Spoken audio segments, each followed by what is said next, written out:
இன்றைக்கி நம்ம பிரதி சமையலில் பார்க்க போகிற ரெசிபி இருமல், நெஞ்சு சளி, ஜலதோஷம் இது எல்லாத்துக்கும் உள்ள ஒரு கை மருந்து.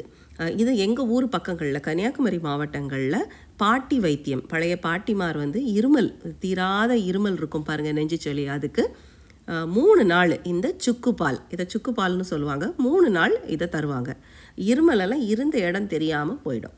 வாங்க இனி இந்த ரெசிபி எப்படி செய்கிறதுன்னு பார்க்கலாம்.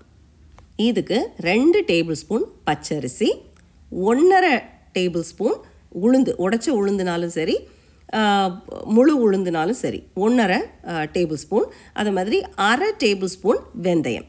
இது 3த்தையும் நல்லா நம்ம தண்ணி ஊற்றி கழுகி, கூட கொஞ்சம் தண்ணி ஊற்றி நம்ம இதை ஒரு 2 மணி நேரம் போல் ஊற வைக்க போகிறோம். நான் இந்த அரிசி கூடவே ஊற வைக்கும்போது நல்ல 4 துண்டு சுக்கு அளவு கூடுதலாக தான் இருக்கணும். இந்த 4 துண்டு சுக்கை நல்ல இடிக்கல்ல போட்டு இடித்து அந்த பொடியவும் இந்த தண்ணி கூடயே நான் ஊற போட்டுக்க போகிறேன். அது மாதிரி கூடவே 1-2 ஏலக்காய், நல்ல ஒரு மணம் இருக்கும், அந்த ஏலக்காவையும் தண்ணியில் ஊற போட்டு வச்சுக்கலாம். அது மாதிரி தேங்காய் பால் தனியாக எடுத்தும் செய்யலாம். நான் என்ன பண்ணுவேன்னா, இந்த மாதிரி நல்ல 1 கப்போ 1.5 கப்பு தேங்காய் எவ்வளவும் போடலாம், தேங்காய் பால் தான், அந்த தேங்காவையும் சேர்த்து அந்த தண்ணியில் ஊற வச்சுக்கலாம்.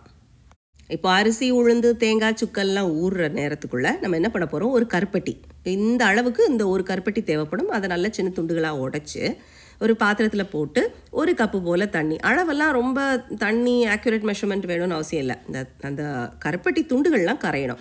ஸோ 1-1.5 கப்பு தண்ணியை ஊற்றி நல்லா ஸ்டவ்வில் கொண்டு போய் வச்சு நம்ம ஒரு கொதி விட்டோம்னா அந்த கருப்பட்டி எல்லாம் கரைஞ்சிரும், அந்த தண்ணியில் கரைஞ்சிரும். நமக்கு அதுதான் வேணும், பாகு பதம் வேணும்னு அவசியம் கிடையாது.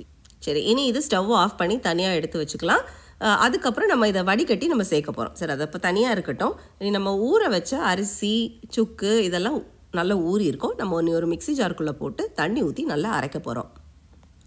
இதுக்கு தண்ணியெல்லாம் ரொம்ப ஆக்யூரேட்டாக வேணும்னு அவசியம் கிடையாது, கொஞ்சம் முன்ன பின்ன இருந்தாலும் ஒன்றும் இல்லை. இப்போ நான் 1 கப்பு போல் தண்ணி ஊற்றி இதை நல்லா அரைச்சிட்டு வந்திருக்கேன். இனி அரைச்சிட்டு வந்ததில் நிறைய தும்பு, அந்த சுக்கில் உள்ள தும்பு, தேங்காயில் உள்ள நார் இதெல்லாம் இருக்கும். இது என்ன பண்ண போகிறோம், நல்ல ஒரு ஜூஸ் ஸ்ட்ரைனரில் நல்லா வடிகட்டிக்க போகிறோம்.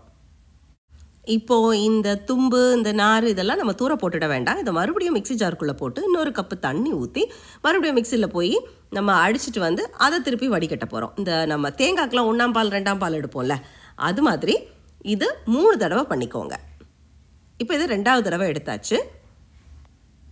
இப்போ இது 2வது தடவை வடிகட்டினதில் உள்ள நார், இதை மறுபடியும் நான் 3வது ஃபைனலாக மறுபடியும் 3வது தடவை அந்த நாரெல்லாம் போட்டு கூட ஒரு 1/2 கப்போ 1 கப்போ தண்ணி ஊற்றி மறுபடியும் அடித்து அதையும் நம்ம ஃபில்ட்ரு பண்ணி எடுத்துக்கலாம். அப்போ 3 தடவை இந்த மாதிரி நம்ம வடிகட்டி மிக்சியில் அடித்து வடிகட்டுறோம். சரி, இப்போ 3வது தடவை எடுத்ததுக்கப்புறம் இதில் ஒன்றும் இருக்காது, இனி இதை தூர போட்டுடலாம். நம்ம வடிகட்டாமல் அப்படியே போட்டு கூழ் காய்ச்சோன்னா இந்த நாரெல்லாம் நம்ம சாப்பிடும்போது, அந்த சுக்குப்பால் குடிக்கும்போது நமக்கு தொண்டையில் சிக்கும். நம்மளே ஏற்கனவே இருமலில் இருப்போம், இனி இதுவும் தொண்டையில் சிக்கிச்சுன்னா நல்லா இருக்காது. சரி, இது கூடவே நம்ம தனியாக அந்த கருப்பட்டியை கரைச்சி வச்சுருந்தோம்ல, அதையும் ஊற்றி வடிகட்டிக்கிறோம். அதாவது கருப்பட்டியில் எப்படியும் அழுக்கு இருக்கும். ஸோ அதனால் வடிகட்டி தனியாக எடுத்து இனி இதை கொண்டு போய் ஸ்டவ்வில் வச்சு ஃப்ளேமு மீடியமுக்கும் ஹைக்கும் நடுவில் இருக்கட்டும், கை விடாமல் கிளறணும். ஏன்னா நம்ம அந்த அரிசி உளுந்தெல்லாம் போட்டிருக்கோம் பார்த்தீங்களா, கீழே கிளறாமல் இருந்தோன்னா கீழே அடியில் பிடிச்சிரும், அடியில் கட்டி பிடிச்சிரும். சரி, கைவிடாமல் கிளறினீங்கன்னா கொஞ்சம் நேரத்துலேயே இந்த மாதிரி நல்ல இந்த சூப்பி கன்சிஸ்டன்சி. இப்போ நம்ம வடிகட்டலைன்னா அதில் நாரெல்லாம் இருக்கும், நம்ம சாப்பிட்டா அந்த சில்கியாக இருக்காது. இப்போ நம்ம சுக்குப்பால் ரெடி. இனி இதை கிண்ணத்தில் மாற்றி சூடோடு இருக்கும்போது ஊதி ஊதி குடிக்கணும். 3 நாள் இந்த மாதிரி தொடர்ந்து நீங்கள் குடிச்சிட்டு வந்தீங்கன்னா இருமல் இருந்த இடம் தெரியாமல் போயிடும்.